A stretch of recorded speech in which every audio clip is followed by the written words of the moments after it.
What is up guys, Fellow here, and welcome back to another overanalyzing video. Now today we'll be going over another DLC map, and I know it's been a while since I've posted an overanalyzing series, but we're back at it doing them weekly again, and I hope you guys enjoyed this video, and please let me know down in the comments below what map you'd like to see next, but either way, let's get into the map grind. Now the first thing I like to do, as always, when I load into a map, if you haven't watched my previous overanalyzing video, if you press start on the right, you can see obviously the mini-map and the name of the map, but also sometimes it'll give you the location, which is Venice Beach, USA, and this is located in Los Angeles, California, meaning that this map takes place in LA, which a lot of the maps in Call of Duty Black Ops 2 take place in LA, especially the ones that have to do a lot with the story. I don't want to get too much into it, but the map Express, Raid, and Aftermath all link back to each other. If we look at the background of this map, we don't really see anything going on war related. It's just more of a deserted area of the map where there's like no traffic, no nothing. There isn't even a single FBI or Mercs car. There's no forced entry point. And one of the things I find very interesting at the spawn of the FBI is if we look at the metal detectors, we could see, if we look at the symbol up here at the metal detectors, we could see that that is the official Treyarch logo, and then there's a 3 and then an arc, meaning Treyarch. Now, one of the main things that we see obviously off this spawn is the amount of advertisements and names.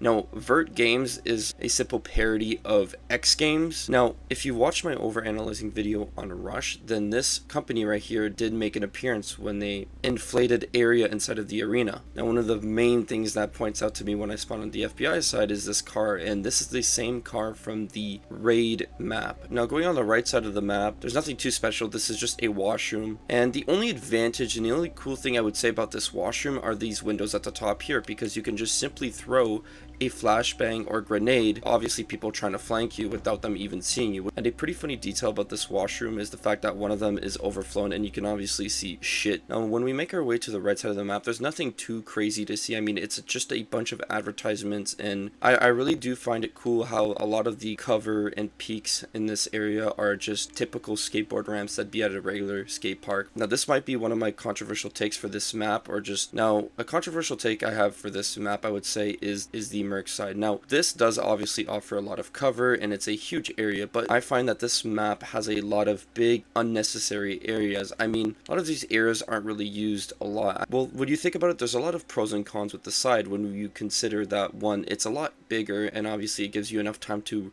run to either side to get into cover if you're being spawn trapped, but also it's so big and I find it's kind of unnecessary at times to have it this huge, because people don't really use these pipes and tubes to actually get to somewhere unless obviously they're getting spawn trapped. But it's not that big of a deal, and I don't want to make it seem like it's an unnecessary thing to be added to the map. They don't really have that much of a big space, but again, this does allow you to flank. But my main critique is just the big empty space that it has, and it just takes you longer if you're a Merc to actually get to a certain advantage point. Now the Merc sides do show us a little bit more of what's going on this map. I wouldn't say it's crazy detail as most of these maps have all these typical details, but one of the first things you'll notice on the ground is obviously bullet casings and bullet holes already on the skateboard ramps. Obviously people were BMXing and skateboarding, and obviously we're probably being shot at as there's blood and shoes everywhere on the ground. You can make your way to behind the stands and actually just flank, which is a pretty small cool detail. What I really like about these stands is you can actually climb up them, and I mean, it's not that much of a big deal. It's a pretty cool thing to have that they didn't make this out of bounds. I find that a lot of these places in this map are very accessible for these sort of things that would be more out of bound areas in typical maps. If you really wanted it to be a camping asshole, you could just wait at the top of the corner on these stands and then wait until people start flanking you. You could see this kind of around the map. Same thing with this tube over here. You can actually climb over. Like I said before, you can just easily flank people that are running. Same thing could be said on this side that we also went through, that you could just go on top here and have a easy peek at the entire area over here. I mean, it's just these small details that make this map so playable, and in typical Call of Duty maps, small things like this won't even be accessible for players to actually be able to climb and play on. Now, a pretty cool thing that I noticed before making our way to the top of the ramps are the advertisements. Now, these advertisements, we've definitely seen them on the map Express and Plaza that we've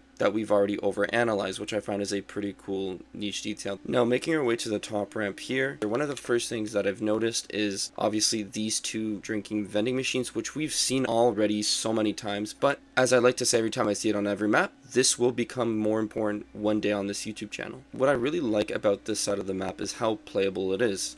I mean, the back area of the stands themselves, but also coming up to this top area, was that there's a lot of the times there's height advantages. Now, this side of the map has more of a height advantage on both sides, meaning for the ramps over here, but also yet again on the left side of the map, meaning that, hey, I mean, the FBI might have the middle, but if you're a merc, you at least have a better advantage on both sides. Now, if you're someone that's a pretty hardcore skateboarder, correct me if I'm wrong, but one of the first things I kind of notice is this ramp over here. Now, it looks like a standard ramp, but I feel like this bump on the ramp over here that kind of just, there's a huge bump that goes down here on this ramp, is kind of unrealistic and probably wipe out a lot easier, but I could be wrong. I'm not a pro skateboarder. Now, a pretty cool detail that I find a lot of people forgot was this screen over here. That is that the fact that this screen over here actually used to have the Black Ops 1 cover. Now, once again, if you remembered from my last overanalyzing video, which was Rush, there was a poster in one of the main buildings that showed you the map. This map also offers the same type of poster. A really cool thing I've never heard anybody talk about is if you look and you look at where we are currently, you can actually see the Black Ops 1 cover art on where the screen is, meaning that this just confirms that it was there before, and I have no clue why they changed it. But this map also confirms us that the merc spawn is a BMX park, and obviously the middle is a skateboard, and the FBI is more of the entrance slash restroom area. Now, an interesting thing that I kind of realized on the map Rush that Call of Duty does a lot is it always gives us dates and times, but it never gives us the exact year that it's going on. Obviously, this is probably a poster that's happening currently this week, but we don't know what time of the week it is right now. If we look at the ground making our way to the FBI spawn, we could see that it's covered in red on the ground and also the stairs. But if we make our way to the other side, we could see that the wall, stairs, and the floor is in blue. Now, the most exciting part of this map is obviously the middle, but before we enter it, we already see one of those Easter eggs. Obviously, it says a film by Thomas Schneider, which is a senior level artist at Treyarch. Now, a poster I kind of didn't even realize until I made this video was this woman here standing, but actually has an Activision t-shirt. Now, making our way into the gift shop over here, a few things that I've noticed. Poster of Express, which this, again, a level designer for the Black Ops games. Meltdown, which has a name also for the designer of that map. But if you've played this map and you've been around since then, there's also a few other little details. One of them is actually Skateboard, the actual Treyarch logo on it, but also there's a Black Ops 2 skateboard.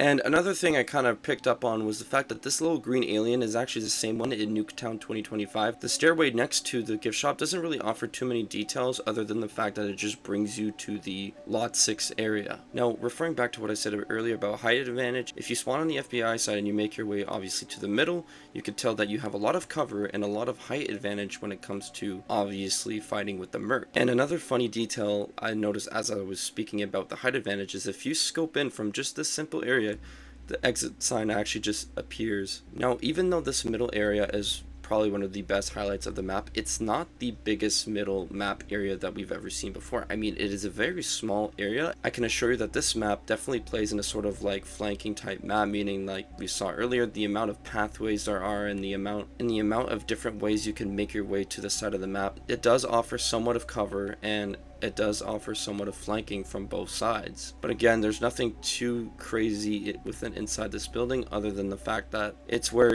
you mainly fight for domination, and it's mainly where you would want to control the map itself. Now, when we make our way to theater mode, there's a lot of things to look at outside of the map. I mean, this map is very detailed Ferris wheel spinning, which is a pretty cool thing, but also we see a lot of birds flying around, and also the ocean is animated as well, meaning that we constantly waves, but it's kind of impossible to see it from in game. Even some details that are near impossible to see from a distance. For example, on the side of the street, we can see the restaurant, a burger restaurant, but also just a bunch of different stores. And I mean, they're detailed all the way with names and have a bunch of green aliens once again appearing, but except being sold or of some sort at this market at an antique store, which is a pretty cool detail. Now, one of the things I find that's pretty impractical about this map is actually this loop ramp over here. Now, obviously, if we look at the end of this road, we know that it's closed as there's barricades. But if we make our way down to the opposite side of this road, we can see that it's not closed and there's actually an oncoming vehicle. And it's kind of an impractical thing of having just some random ramp blocking a section of the street with no cones or anything helping traffic get by it. It's just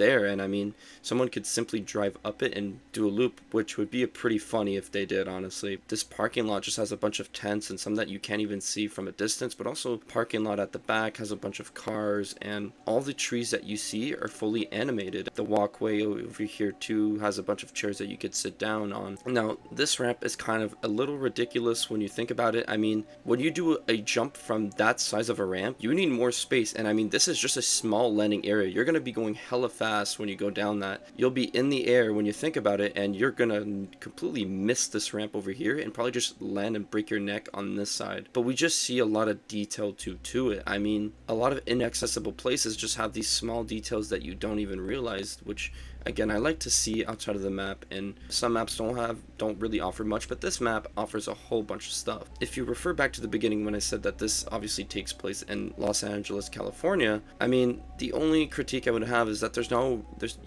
reference to what's actually going on in the story, meaning that like we don't see the attack on the city that we see in Raid and Aftermath and Express, but there's no forced entry point with the Mercs and FBI. It just seems like people were just randomly made their way here with no forced entry. There's not even a single car. Now, if you know my series, you know about how I like to talk about inaccessible places, and this map has a bunch of them. Starting off on the side over here, how the hell are you supposed to get up here? Now, you gotta consider the weight of these cameras and tables and these speakers that people have to, you know, bring up. But how did they get that up there? I mean, it would be very awkward to get a machine right next to, because it's a straight up ramp. I mean, you'd be on an angle tipping over. But I mean, we see right at the bottom next to it that there's double doors, but there's no entry point. Same thing can be said up here on this area where this camera is. But if we look at this stage here, it kind of makes more sense. I mean, it kind of just means that, hey, there's probably a staircase within the inside, or there's probably a machine that actually does help them get up. But this makes a little bit more sense, as we can see that there's a gate blocking off the staircases that helps people get to obviously the seating area. It also helps us see that there is kind of a way to get up here to this platform. I mean, same thing could be said at the spawn as well. This little hole that actually shows us under the map, and we can see that a lot of the animated papers actually go through the map, but this map has so many things that just add life to it. The trees that move, obviously the inflatable dummies, but also the fact that there's just a bunch of stuff going on outside of the map. How necessary was a lot of these things? It really wasn't, but I think that this does definitely score up on my list of outside areas in this map. But my only critique would be that the fact that there's no story being told at all in this map, which I wish that this map did somewhat have something going on. I mean, it could have just been a small FBI car or a Mercs car, and that would be, in my opinion, a pretty cool detail, but there's no force of entry. We don't know where... I mean, for this map, I wouldn't say it was really big in the sniping community, but when I play Domination or Team Deathmatch, I do enjoy playing this map a lot, especially Hardpoint. You can easily lose a lot of control of the map, especially in the middle area, but you can also gain it from different angles and just different flanks. If we go to the top down of the map, we could see the fact with the red and blue side of this map, which I find is pretty cool. A lot of the times these maps have a red-sided versus blue-sided, but it's something that's very unnoticed, as it's not really a map that's meant to be red versus blue. It's just more of obviously factions, but I think it's a pretty cool detail added into this game that is very overlooked, and we will see a lot of this in future map overanalyzing videos. Either way, it's been Fellow, and I hope you guys enjoyed this video. Please let me know down in the comments below what map you'd like to see next, but until next time, just remember to stay smart.